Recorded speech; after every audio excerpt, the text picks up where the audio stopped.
नमस्कार, उत्तराखंड की खबरें लेकर मैं हूं आपके साथ संदीप निरंजन सरकार। बुलेटिन का रुख करेंगे उससे पहले एक नजर इस वक्त की सुर्खियों पर। देहरादून में राज्य जैविक उत्पाद परिषद की 25वीं बैठक, कृषि मंत्री गणेश जोशी की अध्यक्षता में हुई बैठक में कई प्रस्तावों पर बनी सहमति।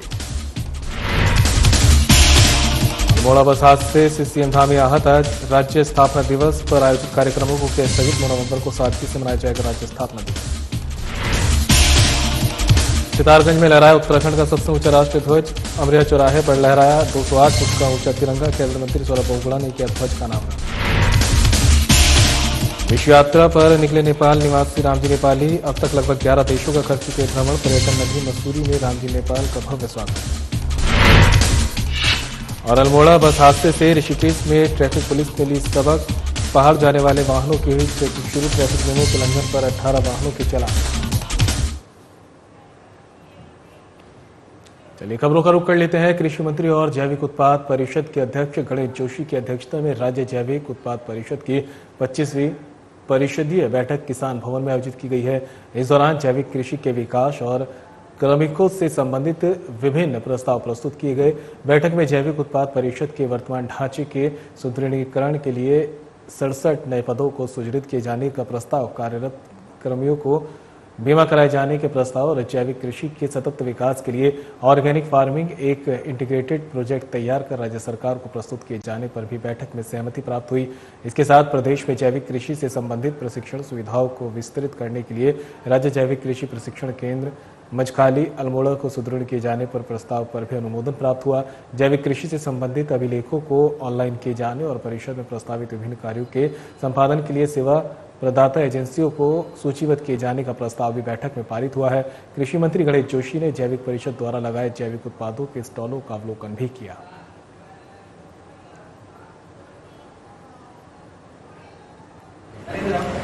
जैविक उत्पाद परिषद का और मैंने एक हफ्ते के अंदर ये बैठक आउट की है और जो मैंने मंत्रालय संभालने के बाद 2.5 साल में अनुभव लिया है वो आज बोर्ड के कई माननीय सदस्यों के साथ, अधिकारियों के साथ हमने शेयर किया है। और धामी सरकार का संकल्प है कि 2025 में जब राज्य 25 साल का होगा, हम 50% से अधिक जैविक होंगे। आज हम 30% ऑर्गेनिक हैं। हमने संकल्प किया है कि हमारे कम से कम 95 ब्लॉक की 46 वैल्यू को ऑर्गेनिक करेंगे। आज हमारा एक जिला ऑर्गेनिक है रुद्रप्रयाग, हम 5 जिलों को ऑर्गेनिक करेंगे, क्योंकि आज ऑर्गेनिक खेती में इतना फायदा है कि जो चीज उदाहरण के लिए जो चावल 100 रुपये किलो बिकता है, अगर वो ऑर्गेनिक जाता है तो उसका दाम 250-300 रुपये हो जाता है। और इसके लिए किसानों की ट्रेनिंग के लिए मछखाली और टिहरी में हमारे सेंटर उनको रिवाइव कर रहे हैं। अभी तक 30,000 लोगों ने मछखाली से यहाँ से ट्रेनिंग ली है। मैंने अधिकारियों को निर्देशित किया है कि शीघ्र ही ये हमारे ट्रेनिंग सेंटर रिवाइव हो।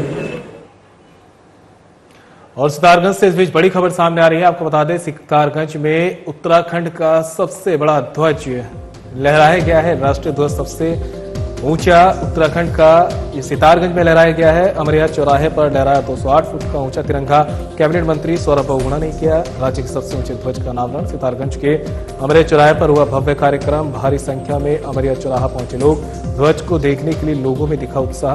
भारत माता की जय की गूंज उठा अमरिया चौराहा। कैबिनेट मंत्री सौरभ बहुगुणा ने हृदय से देवतुल्य जनता का जताया आभार। आपका स्नेह और आशीर्वाद मेरी ऊर्जा का केंद्र, कहना है सौरभ बहुगुणा का। अब तिराहा चौराहे के नाम से भी जाना जाएगा अमरिया चौराहा।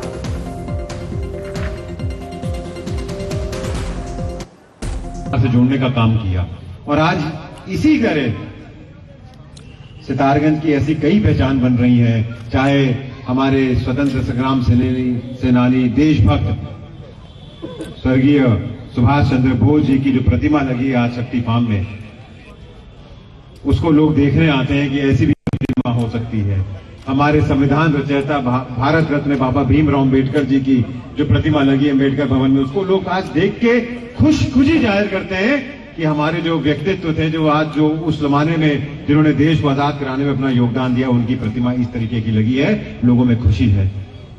आज हमारे महाराणा प्रताप जी की मूर्ति जो लगी है, उनके व्यक्तित्व को दर्शाने वाली मूर्ति लगी है।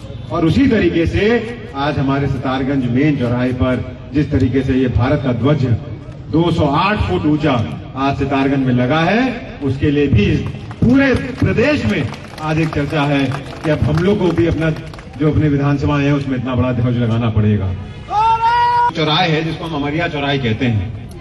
अब हम उत्तराखंड में हैं, हमारी पहचान यूपी से थोड़ी ना होनी चाहिए। राइट है, सही बात है, नहीं होनी चाहिए।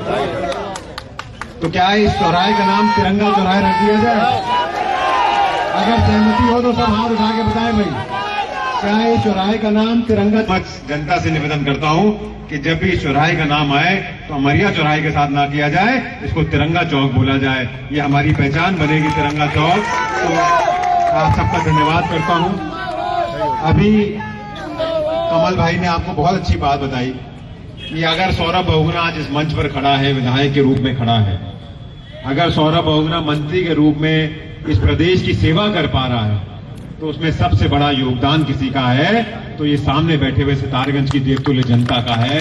हर समाज, हर वर्ग, हर धर्म का योगदान मुझको मिला और उसी के कारण आज मैं इस स्थिति में हूं कि मैं सितारगंज को तो आगे बढ़ा ही पा रहा हूं, लेकिन आप सबके आशीर्वाद, आप सबके सहयोग, आप सबके समर्थन से मैं उत्तराखंड में भी अपना योगदान दे पा रहा हूं। उत्तराखंड को भी आगे बढ़ाने में, माननीय मोदी जी के सपनों का उत्तराखंड बनाने में अपना योगदान दे पा रहा हूं। इसलिए मैं हमेशा कहता हूं कि बहुगुणा परिवार और भारतीय जनता पार्टी हमेशा सितारगंज जनता की ऋणी थी, ऋणी है और ऋणी रहेगी।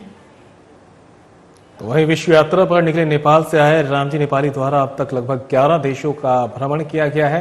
साथ ही 160 देश के राष्ट्रगान उनके द्वारा गाए जा चुके हैं। मूल रूप से नेपाल के रहने वाले रामजी नेपाली गायक हैं और विश्व यात्रा पर जहां भी जा रहे हैं उनका गर्मजोशी से स्वागत किया जा रहा है। पर्यटन नगरी मसूरी पहुंचे रामजी नेपाली ने भारतीय, नेपाली और अमेरिका राष्ट्रगान सुनाया। विश्व शांति और सद्भावना के लिए रामजी नेपाली 2015 से विश्व भ्रमण पर हैं। उनके द्वारा अब तक चीन, अमेरिका, जापान, सऊदी अरब सहित 11 देशों का भ्रमण किया जा चुका है। रामजी नेपाली बताते हैं कि राष्ट्र का राष्ट्रगान सम्मानयुक्त होता है और जिसे सीखने में उन्हें काफी समय लगा। उन्होंने कहा कि राष्ट्रगान से प्रत्येक नागरिक की भावनाएं जुड़ी होती है और उनका उद्देश्य है कि विश्व भ्रमण के दौरान सभी को मानवता का संदेश दें।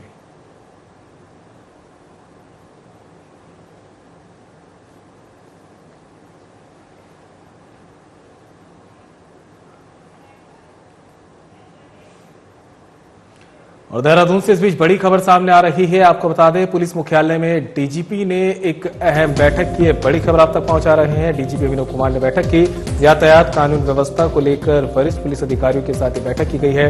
बैठक में डीजीपी अभिनव के पुलिस अधिकारियों को कड़े निर्देश।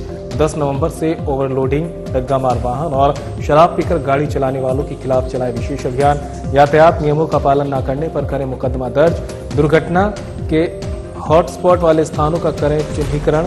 सड़कों को जाम और रेल रोकने वाले असामाजिक तत्वों पर करें कड़ी कार्रवाई। अपराध नियंत्रण पर लगाए अंकुश। मैदानी और पहाड़ी जनपदों के अपराध आंकड़ों का अलग अलग करें मूल्यांकन। इनामी अपराधियों पर करें कठोर कार्रवाई। खबर आप तक पहुंचा रहे हैं देहरादून से, जहां पर पुलिस मुख्यालय में डीजीपी अभिनव कुमार ने बैठक की है। यातायात कानून व्यवस्था को लेकर वरिष्ठ पुलिस अधिकारियों के साथ ये बैठक की गई है। बैठक में डीजीपी अभिनव ने पुलिस अधिकारियों को सख्त निर्देश दिए हैं। 10 नवंबर से ओवरलोडिंग, डग्गा मार वाहन और शराब पीकर गाड़ी चलाने वालों के खिलाफ विशेष अभियान चलाया जाए। यातायात नियमों का पालन न करने पर करें मुकदमा दर्ज।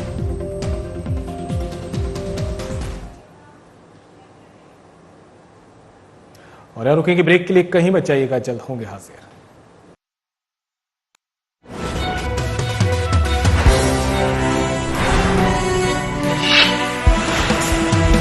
जिसे बनाने में किसी भारतवासी का पसीना बहा हो, उसे खरीदने पर जोर देना चाहिए और ये सबके प्रयास से ही संभव होगा। वोकल फॉर लोकल हमें व्यवहार में लाना ही होगा। देश के यशस्वी प्रधानमंत्री श्री नरेंद्र मोदी जी के वोकल फॉर लोकल के आह्वान से प्रेरित उत्तराखंड सरकार इस दिशा में हर महत्वपूर्ण कदम उठा रही है। प्रकृति, संस्कृति और विरासत को अपने अंदर समेटे उत्तराखंड में बने प्रोडक्ट एक ब्रांड के रूप में उभरते जा रहे हैं। उत्तराखंड सरकार द्वारा ग्रामीण उद्यमियों एवं कृषि उत्पादों को भी राष्ट्रीय और अंतर्राष्ट्रीय बाजारों से जोड़ने का प्रयास किया जा रहा है। उत्तराखंड सरकार द्वारा लॉन्च किया गया हाउस ऑफ हिमालयास ब्रांड क्षेत्र के प्रामाणिक हस्तशिल्प उत्पादों को बढ़ावा दे रहा है। वहीं उत्तराखंड देश का पहला राज्य बन गया है जिसे एक दिन में सबसे अधिक 18 GI टैग मिले। ये सभी प्रयास उत्तराखंड सरकार के वोकल फॉर लोकल के प्रति प्रतिबद्धता का प्रमाण है। लोकल उत्पादों को अपनाकर हम न केवल उत्तराखंड की विरासत को सहेज रहे हैं बल्कि स्थानीय लोगों को आर्थिक रूप से सशक्त भी बना रहे हैं। आइए इस त्योहार स्थानीय उत्पादों को अपनाकर उत्तराखंड की प्रगति में अपना योगदान दें और साथ मिलकर एक आत्मनिर्भर और समृद्ध उत्तराखंड बनाएं। उत्तराखंड ने पकड़ी औद्योगिक विकास की रफ्तार। नए औद्योगिक क्षेत्रों के विस्तार से आएगा निवेश, बढ़ेगा रोजगार। प्रधानमंत्री श्री नरेंद्र मोदी के मार्गदर्शन और मुख्यमंत्री पुष्कर सिंह धामी की दूरदर्शी सोच के चलते प्रदेश में उद्योगों के लिए अनुकूल माहौल तैयार किया गया है। निवेशकों के लिए आकर्षक नीतियां लाई गई हैं। यही वजह है कि हाल ही में आयोजित ग्लोबल इन्वेस्टर्स समिट के दौरान करीब 3,57,000 करोड़ रुपए के निवेश प्रस्तावों पर हस्ताक्षर हुए हैं। उत्तराखंड सरकार के प्रयासों से राज्य में न सिर्फ व्यापक निवेश आ रहा है बल्कि नए औद्योगिक क्षेत्रों का भी विकास किया जा रहा है। राज्य सरकार के प्रयासों पर मुहर लगाते हुए केंद्र सरकार ने national industrial corridor development programme के तहत ऊधम सिंह नगर जिले के खुरपिया में इंडस्ट्रियल स्मार्ट सिटी विकसित करने की मंजूरी दी है। मुख्यमंत्री पुष्कर सिंह धामी का dream project Khurpia industrial city manufacturing का बड़ा केंद्र बनेगा। यहाँ 1265 करोड़ रुपए की लागत से 1002 एकड़ भूमि पर उद्योगों की स्थापना की जाएगी। परियोजना के माध्यम से करीब 20,000 करोड़ रुपए का निवेश आकर्षित किया जाएगा, जिससे राज्य में 75,000 से अधिक युवाओं को प्रत्यक्ष रूप से रोजगार मिलेगा। खुरपिया औद्योगिक क्षेत्र में automobile industry, auto components, engineering और फैब्रिकेशन की इकाइयों पर फोकस किया जाएगा। देश का प्रमुख औद्योगिक गलियारा अमृतसर कोलकाता इंडस्ट्रियल कॉरिडोर खुरपिया के करीब से होकर गुजरता है। कॉरिडोर से जुड़ने के कारण खुरपिया की रोड, रेल और एयर कनेक्टिविटी मजबूत होगी, जिससे औद्योगिक उत्पादों के निर्यात में सुविधा मिलेगी। नए औद्योगिक क्षेत्रों के विकास और व्यापक निवेश आकर्षित करके धामी सरकार सशक्त उत्तराखंड की मजबूत नींव रख रही है। औद्योगिक विकास ने पकड़ी रफ्तार, बढ़ रहा निवेश, मिलेगा रोजगार। मुख्यमंत्री पुष्कर सिंह धामी के नेतृत्व में राज्य सरकार ने बढ़ाए प्लास्टिक मुक्त उत्तराखंड की दिशा में मजबूत कदम। डिजिटल डिपॉजिट रिफंड सिस्टम लागू करने वाला देश का पहला राज्य बना उत्तराखंड। प्लास्टिक वेस्ट पर्यावरण के लिए बड़ी चुनौती बन रहा है, लेकिन इसके कलेक्शन, उचित निस्तारण व रिसाइकलिंग के लिए डिजिटल डिपॉजिट रिफंड सिस्टम यानी DDRS स्कीम की शुरुआत की गई है। राज्य प्रदूषण नियंत्रण बोर्ड इस योजना का संचालन कर रहा है। प्लास्टिक रैपर्स या प्लास्टिक बोतलों को DDRS सेंटर पर जमा कीजिए। इनमें लगे QR कोड स्कैन कीजिए। स्कैन के बाद प्रत्येक प्लास्टिक वेस्ट पर आपके खाते में एक निश्चित धनराशि आ जाएगी। उत्तराखंड के धार्मिक स्थलों को साफ सुथरा व प्लास्टिक मुक्त बनाने में DDRS सिस्टम बेहद कारगर साबित हो रहा है। इसके जरिए धार्मिक स्थलों, पर्यटन स्थलों और पहाड़ी क्षेत्रों में प्लास्टिक कचरे को एक जगह आसानी से इकट्ठा किया जा सकेगा, यानी सिंगल यूज्ड प्लास्टिक वेस्ट का सही निस्तारण करते हुए साफ सफाई के साथ कमाई भी की जा सकती है। मुख्यमंत्री पुष्कर सिंह धामी के निर्देशों पर उत्तराखंड में सिंगल यूज्ड प्लास्टिक और पॉलीथीन को बैन किया गया है। हम सभी को अपने अपने स्तर पर अपने शहर और अपने गांव को, अपने मोहल्ले को साफ सुथरा रखने का प्रयास करना पड़ेगा। अपने आसपास स्वच्छता का वातावरण बनाना होगा। प्लास्टिक वेस्ट की रिसाइकलिंग और रीयूज करते हुए सही निस्तारण किया जा रहा है। देहरादून में प्लास्टिक को रिसाइकल करके बेंच, शेड और इंटरलॉकिंग टाइल्स बनाई जा रही हैं। पॉलिथीन, प्लास्टिक रैपर आदि को एकत्र करने के लिए पॉलिथीन कचरा बैंक खोले गए हैं। इसके अलावा नगर निकायों के माध्यम से ठोस कचरे का डोर टू डोर कलेक्शन किया जा रहा है। उत्तराखंड को प्लास्टिक मुक्त बनाने में तकनीक के साथ साथ जन भागीदारी भी जरूरी है। आइए मिलकर स्वच्छ उत्तराखंड के संकल्प को साकार करें। प्लास्टिक मुक्त उत्तराखंड, साफ स्वच्छ उत्तराखंड। त्योहार मनाओ, तो ठाठ से बनाओ। आज ही घर ले आओ हीरो सुपर स्प्लेंडर एक्सटेक और दिखाओ 69 का ठाठ। Hero Super Splendor XTEC.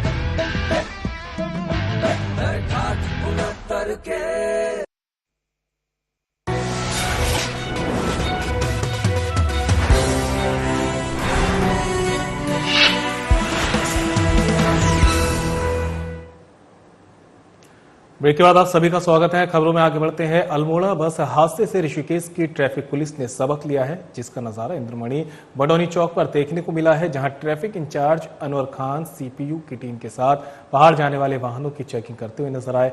खासतौर पर ओवरलोडिंग, ड्रिंकिंग ड्राइव और ड्राइविंग के दौरान मोबाइल के उपयोग पर ट्रैफिक पुलिस की पैनी नजर रहेगी। ट्रैफिक पुलिस की चेकिंग से चालकों में हड़कंप भी मच रहा है। ट्रैफिक इंचार्ज अनवर खान ने बताया कि ट्रैफिक नियमों के उल्लंघन पर 18 वाहनों के चालान काट जुर्माना वसूल किया गया है। चेकिंग में ड्रिंकिंग ड्राइव और वाहनों में ओवरलोडिंग नहीं मिली है, लेकिन कई ड्राइवर ड्राइविंग के दौरान मोबाइल पर बात करते हुए और बिना सीट बेल्ट के वाहन चलाते हुए पकड़े गए हैं, जिनके पुलिस ने चालान काट जुर्माना वसूल किया है। साथ में उनको ट्रैफिक नियमों की जानकारी देकर जागरूक भी किया गया है। नियम तोड़ने वाले चालकों को बताया कि बिना सीट बेल्ट और ड्राइविंग के दौरान मोबाइल के उपयोग से सड़क दुर्घटना हो सकती है, इसलिए खुद भी जागरूक बने और दूसरों को भी जागरूक करने का काम करें। ट्रैफिक इंचार्ज ने बताया कि सड़क दुर्घटनाओं को रोकने के लिए लगातार प्रयास किए जा रहे हैं।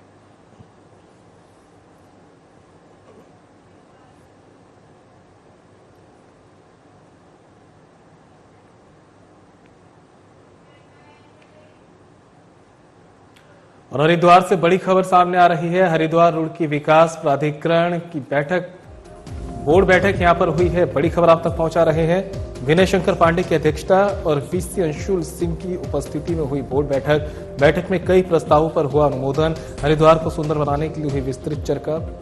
प्राधिकरण द्वारा विकसित पार्क जल्द सौंपेंगे नगर निगम को, कहना विनय शंकर का। विभिन्न चौराहों को सुंदर और विकसित करने के लिए बोर्ड ने किया अनुमोदन। प्राधिकरण बनाएगा हरिद्वार में विश्व स्तरीय क्रिकेट ग्राउंड, अंशुल सिंह का यह कहना है। प्राधिकरण के लैंड बैंक को लेकर हुई विस्तृत चर्चा। सौंदर्यीकरण और विकास के कार्य प्राधिकरण द्वारा लगातार रहेंगे जारी।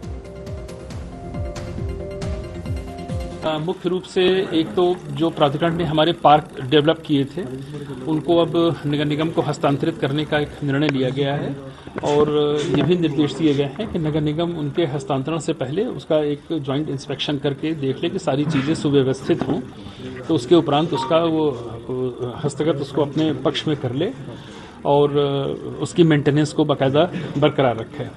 इसी प्रकार से जो चौराहे हमारे कुंभ के समय में बने थे उसके जो दशा है वो बहुत अभी सेटिस्फैक्ट्री नहीं है, तो उसके लिए एक पिछली बोर्ड मीटिंग में एक कमेटी का गठन किया गया था और उस कमेटी की रिपोर्ट भी आ गई है और वीसी साहब ने बताया कि उसका परीक्षण करके उनके सौंदर्यीकरण की दिशा में भी कार्य किया जाएगा।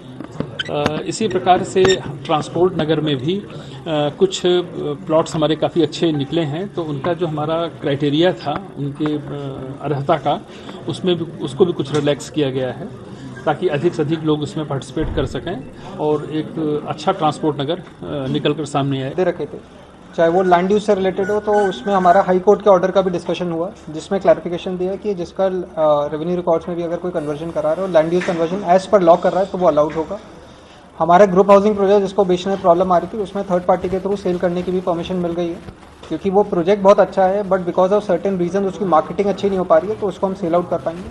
ट्रांसपोर्ट नगर योजना को हमने एक्सपैंड करा है, एक्सपैंड करके हमने ये इंश्योर करा है कि वो रिस्ट्रिक्टिव ना रहे, रुड़की वाले लोग भी उसमें पार्टिसिपेट कर पाएँ, उत्तराखंड के जो भी लोग हैं उसमें ट्रांसपोर्ट नगर में पार्टिसिपेट कर पाएँ। तो ऐसे ही और भी मुद्दे आए कि आश्रम को ओटीएस स्कीम में रखा जाना नहीं चाहिए, नहीं जाना चाहिए, तो उसको भी क्लैरिफिकेशन दे दिया है जो हमारे द्वारा दे दिया जाएगा चेयरमैन साहब को और फिर वो अप्रूवल हो जाएगा उसका। लोग कह रहे थे कि सिर्फ क्रिकेट के लिए क्यों कर रहे हैं, बिकॉज हमारा फुटबॉल स्टेडियम रोशनाबाद था और इंडोर में हम सारे स्पोर्ट्स ले रहे थे, तो हमने सोचा कि इसको डेडिकेटेड क्रिकेट का हम बनाएं क्योंकि right bang in the middle of the city है, तो फैसिलिटी को एक डेडिकेटेड फैसिलिटी बताएं ल्यूमेंस।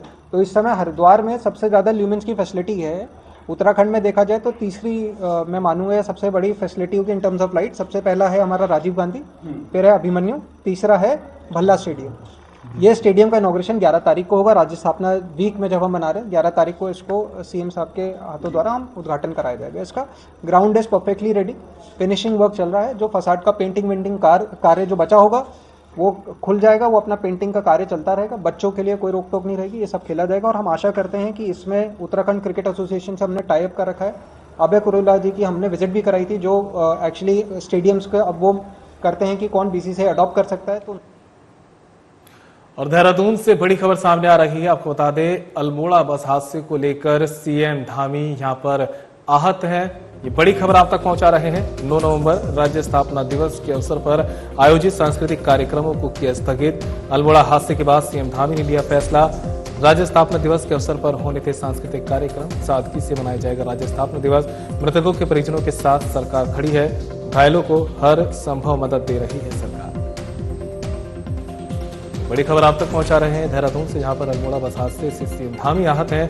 9 नवंबर को राज्य स्थापना दिवस के अवसर पर जो सांस्कृतिक कार्यक्रमों का आयोजन किया गया था उन्हें स्थगित कर दिया गया है। अल्मोड़ा हादसे के बाद सीएम धामी ने फैसला लिया है, सादगी के साथ अब राज्य स्थापना दिवस मनाया जाएगा और इसी साथ मृतकों के परिजनों के साथ सरकार खड़ी है। सीएम धामी ने आश्वासन दिया है।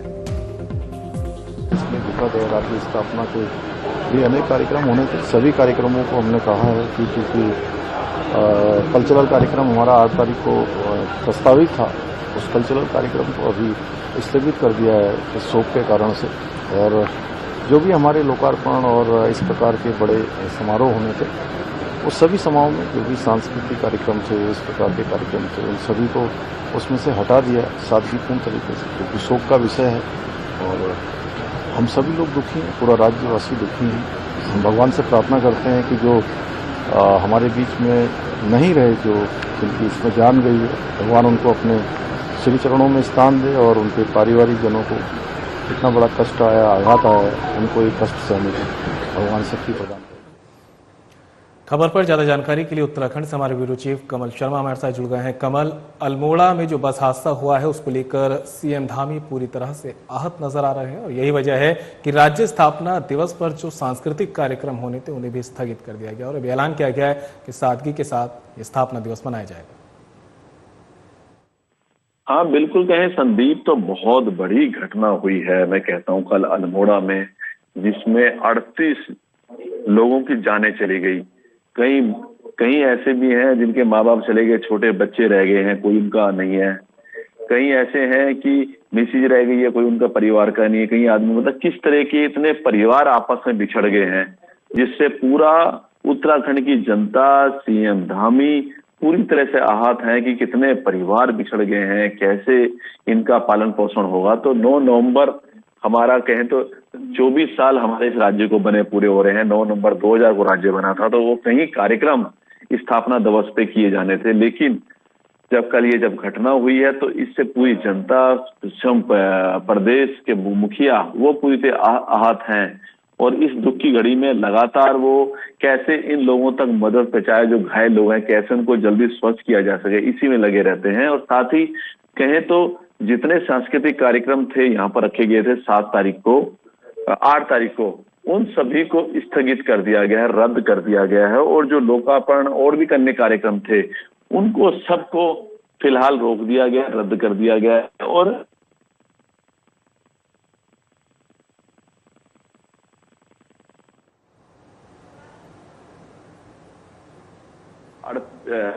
छत्तीस लोगों की परिवार जो हो गए, आपस में एक दूसरे के बिछड़ चुके हैं, डेथ हो चुकी है। और भी जो लोग हैं, घायल हैं, वो भी अभी भी संघर्ष कर रहे हैं। एम्स हॉस्पिटल में, रामनगर में, हल्द्वानी में, कई हॉस्पिटलों में है। तो यही इस टाइम ऐसा मौका नहीं है, इतनी बड़ी घटना हो जाए जो प्रदेश के लिए सभी जनता दुखी है, तो कोई नाच गाने के सांस्कृतिक कार्यक्रम किए जाए, इसलिए इन सबको रोक दिया गया है, स्थगित कर दिया गया है और सादगी से राज्य स्थापना दिवस मनाने का निर्णय लिया गया है। कमल, जिन मरीजों का इलाज अस्पताल में चल रहा है, अभी उनकी क्या स्थिति बनी हुई है? हाँ संदीप, कहें तो स्थिति अभी हम अगर बात करें तो मैंने कहा इलाज चल रहा है, अभी कुछ की हालत गंभीर है, पर डॉक्टरों का यही प्रयास है, सरकार का भी यही प्रयास है कि उनको जो गंभीर स्थिति है उनको इस स्थिति से बाहर लाया जा सके। तो इसी प्रयास में पूरी डॉक्टरों की टीम लगातार लगी है, हर संभव सरकार द्वारा उनको मदद की जा रही है। अन्य सुविधा, जो भी डॉक्टरी मेडिकल चीजें हैं, उनका विशेष ध्यान रखा जा रहा है कि जो लोग घायल हैं उनको तो कम से कम इस चीजों से बाहर किया जा सके और जल्दी स्वस्थ किया जा सके, जिसके लिए लगातार डॉक्टर टीम और पूरा जिला प्रशासन लगा हुआ है। कमल, तमाम जानकारी के लिए आपका बहुत बहुत शुक्रिया। और फिलहाल बुलेटिन मेरे साथ इतना ही, दीजिए इजाजत, नमस्कार।